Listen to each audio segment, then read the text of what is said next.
Welcome to Pindar Poetry. We hope you learned something new. You'll begin by creating the workspace you'll actually use. Open Samsung Notes, tap the plus and choose New Note or a new folder for project grouping. Next, pick your paper. Dotted or grid helps align boxes and trackers, while imported PDFs work as planner templates. Set pen size, color, and 0.52. 0 opacity for hierarchy. Enable magnetic lasso so you can move or resize sections easily.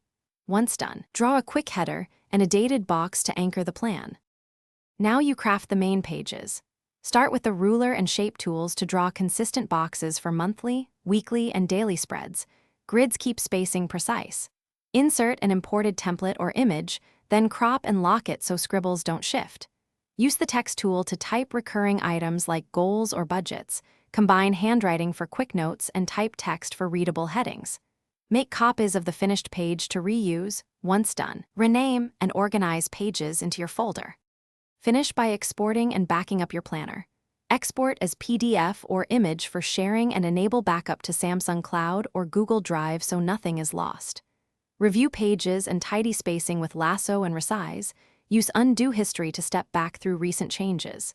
If you hit a problem, make sure your Samsung account and Wi-Fi are working, then clear the app cache and retry syncing. This resolves most sync errors. Once done, tag frequently used notes for fast access. Thanks for watching. Consider subscribing if we helped you.